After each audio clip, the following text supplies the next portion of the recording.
bene, eccoci anche oggi insieme. Abbiamo il piacere di avere ancora ospite con noi Daniela Rader, presidente del Movimento Donna Impresa di Confartigianato Veneto.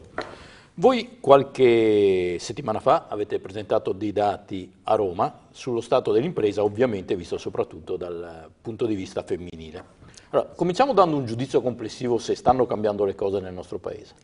Allora, intanto buongiorno.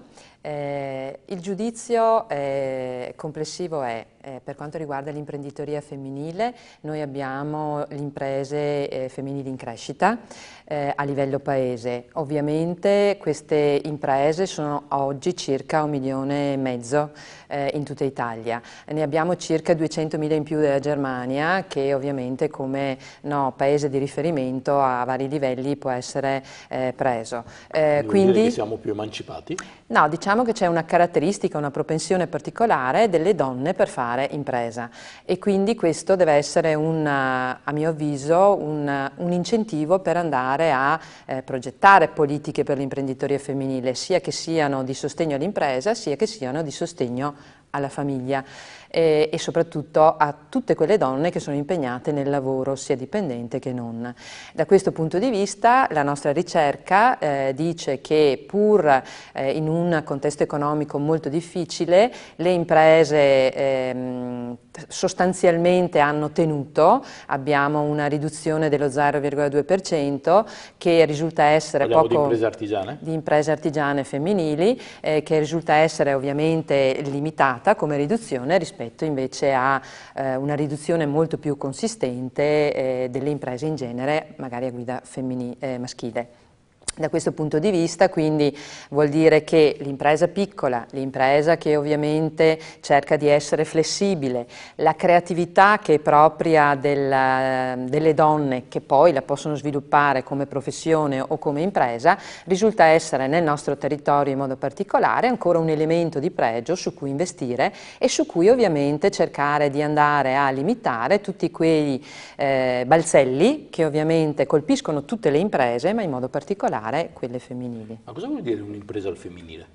Un'impresa al femminile viene definita come un'impresa che è costituita negli organi diciamo di societari piuttosto che negli organi di management dai 2/3 da donne. Quindi questa è una definizione che viene data dagli enti camerali per andare poi a definire eventuali politiche o eventuali bandi diretti a questo tipo di imprese. Quindi può essere la lavoratrice autonoma e può essere una società però con i 2/3 di socie di genere femminile oppure di amministratori a guida femminile. È indubbio che negli anni la presenza delle donne nel mondo imprenditoriale è cresciuta, insomma, in quantità e anche in qualità. La società si sta adeguando? La società si sta adeguando molto lentamente. Diciamo che negli ultimi 4-5 anni vediamo che ovviamente c'è una maggiore corrispondenza nell'ambito della politica della presenza delle donne rispetto a quello che è un paese costituito da quasi il 52% di genere femminile. Quindi un processo che è iniziato anche con la famosa legge Golfo-Mosca che ovviamente ha imposto alle società in quel caso di dare una quota di genere, la definisco non come veniva definita il passato quota rosa, ma è una quota di genere, cioè andare a definire quel principio che una società evoluta può essere guidata contemporaneamente dal genere maschile e dal genere femminile. Da questo punto di vista, in particolar modo, il governo attualmente in carica ha dato un segnale importante. Naturalmente le donne, nel momento in cui sono scelte per la loro competenza, per la loro capacità di essere in alcuni temi piuttosto che altri, possono tranquillamente, a parità degli uomini, guidare un paese piuttosto che un'impresa, piuttosto che un'associazione. Il processo di evoluzione in atto nel nostro paese è favorito o è rallentato dall'immigrazione? Voglio dire, dalla presenza in Italia ormai di tante persone con una cultura in cui spesso la donna insomma, è lontana dalla parità.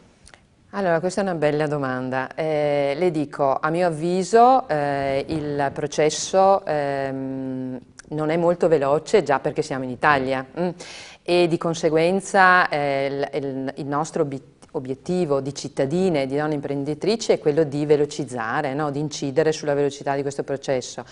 Il fatto stesso che ci siano delle culture oggi presenti nel nostro paese che ovviamente vedono il ruolo della donna ancora troppo ghettizzato, in questo momento qua non è un rallentatore, è una visione di una cittadinanza che ovviamente ha bisogno di fare dei percorsi culturali per essere integrata nel nostro paese che ci devono essere. Di conseguenza sarà nostra cura e quindi cura della politica andare ad aiutare tramite, voglio dire, no, delle persone competenti anche queste culture affinché loro stesse diventino un incentivo in più in un paese grande come l'Italia, dove le donne possano dimostrare di essere ovviamente una parte integrante sia della politica economica, sia della politica familiare, sia della politica italiana in genere. I dati e la rappresentanza di genere sicuramente sono importanti a fotografare una situazione.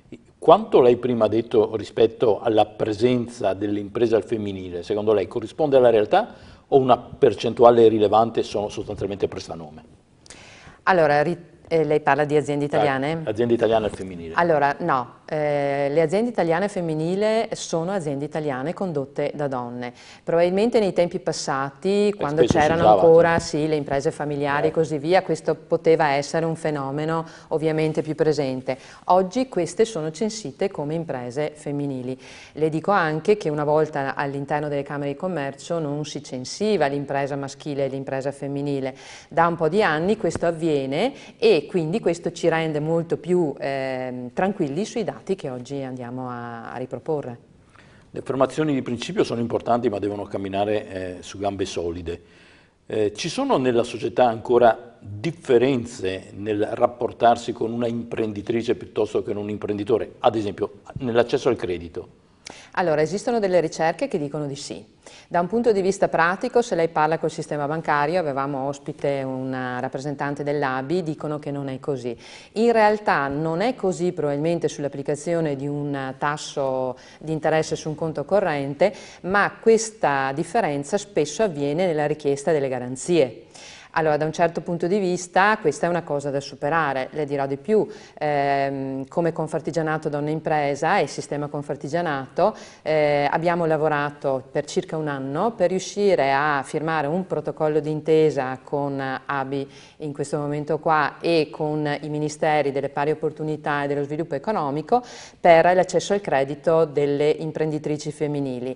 Qual era l'obiettivo e qual è l'obiettivo? È logicamente riuscire a dare una garanzia, che in questo caso all'80% viene data dallo Stato, viene chiamato un voucher, no? Visto che sono di moda, per dare la possibilità all'imprenditrice di andare nella sua banca o una banca che ovviamente aderisce ai protocolli per garantire il proprio investimento. Perché? Perché come su tutte le imprese, il sistema del credito italiano fino a poco tempo fa si garantiva con i patrimoni immobiliari o mobiliari ovviamente degli imprenditori.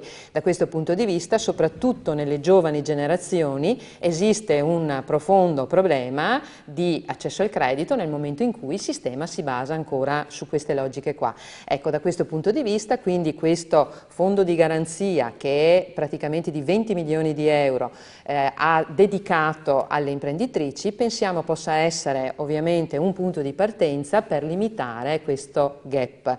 A maggior ragione abbiamo lavorato perché questo processo possa essere semplificato, praticamente l'obiettivo è quello di velocizzare l'accesso al credito e quindi di avere una risposta certa entro termini prestabiliti e soprattutto di andare ad aiutare le imprenditrici a presentarsi al sistema bancario anche con modalità che in modo telematico vengono già indirizzati dalla pratica direttamente studiata per l'accesso a questo fondo. Allora, numericamente le donne nella società sono di più, le statistiche dimostrano che siete anche più acculturate, sì. Diciamo che quantomeno siete non meno brave degli uomini, sì. Eppure nei ruoli top siete penalizzate. È un problema al vostro interno però, pur rimanendo all'interno di una cornice maschilista. di una società maschilista? Diciamo che ci sta sia una, come si può dire, una volontà delle donne di essere sostanzialmente prima dedicate alla famiglia e poi dedicate ad altro, no? Allora, questo ovviamente in alcuni periodi di vita fa in modo che la concentrazione delle donne sia più verso la famiglia. In ogni caso, negli ultimi anni direi che ci sono molte donne giovani e con esperienza che riescono a gestire sia l'impresa sia la famiglia, sia anche un'attività che ovviamente sia rivolta alla rappresentanza, sia essa politica piuttosto che datoriale. Cosa manca in questo momento qua? Beh, innanzitutto le donne devono essere certe che le loro capacità, integrate con le capacità che oggi il mondo maschile ha già messo a disposizione, sono un valore in più. Di conseguenza il loro impegno di oggi serve per creare una società più, come si può dire, adatta alle famiglie del futuro, no? La società semplice e amica della famiglia, ovviamente con un contributo femminile diventa una cosa molto più concreta. Non che oggi non ci sia una particolare attenzione, ma ci sono un insieme di sistemi che non sono fra loro organizzati e per cui gli obiettivi da raggiungere sono sempre il miglio più avanti di dove siamo noi. Di conseguenza, da questo punto di vista, credo che le donne devono essere consapevoli che il loro ruolo serve per cambiare in meglio, okay, una società che ha dimostrato, soprattutto negli ultimi anni, i propri limiti.